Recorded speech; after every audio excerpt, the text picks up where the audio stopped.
Saudara, pemerintah memastikan upacara kemerdekaan RI bisa digelar di Ibu Kota Nusantara IKN. Presiden bahkan menyebut pembangunan lapangan upacara di IKN hampir 100%. Salah satu percepatan yang dilakukan adalah dengan menggelar modifikasi cuaca. Dan jurnalis Kompas TV Desi Fiftida akan menginformasikan seperti apa modifikasi cuaca yang dilakukan pemerintah di IKN. Pemerintah terus membangun proyek infrastruktur Ibu Kota Nusantara atau IKN jelang peringatan HUT ke-79 RI.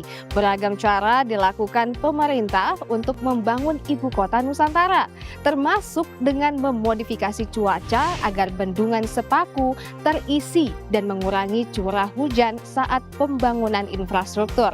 Ada dua tahap modifikasi cuaca yang dilakukan Badan Meteorologi, Klimatologi, dan Geofisika, Kementerian Pekerjaan Umum dan Perumahan Rakyat, dan Badan Nasional Penanggulangan Bencana. Pada tahap awal April lalu, modifikasi cuaca dilakukan di kawasan Sepaku agar hujan turun untuk memenuhi bendungan Sepaku Semoy. Saat ini bendungan sudah terisi penuh. Nantinya air di bendungan Sepaku Semoy yang berjarak 25 km dari kawasan IKN ini akan menjadi sumber air utama di IKN.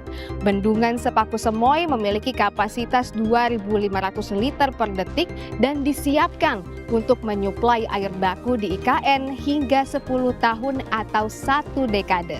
Nah, pada tahap kedua, modifikasi cuaca dilakukan untuk mengurangi curah hujan demi membantu proses pembangunan infrastruktur. Dikhususkan untuk kelangsungan percepatan pembangunan proyek strategis antara lain bandara VVIP dan jalan tol. Modifikasi cuaca ini pun telah dilakukan sejak April lalu. Sebelumnya pernah dalam 30 hari cuaca cerah hanya 8 hari saja dan sisanya diguyur hujan di wilayah IKN. Sehingga pembangunan infrastruktur di kawasan IKN terhambat lantaran curah hujan yang tinggi di bulan Agustus. Pemerintah mengerahkan 4 pesawat dan menyiapkan 16 ton lebih garam untuk menerapkan teknologi modifikasi cuaca untuk mengurangi curah hujan di langit Ibu Kota Nusantara. Hujan dimodifikasi agar turun di laut sehingga wilayah daratan kering dan hujan tidak lagi menghambat proses pembangunan. Modifikasi ini juga dilakukan untuk mengantisipasi banjir di kawasan IKN karena intensitas hujan saat ini masih cukup tinggi. Masyarakat menanti wajah Ibu Kota Indonesia yang baru dan berharap semua proses pembangunan Ibu Kota Nusantara dapat selesai pada waktunya.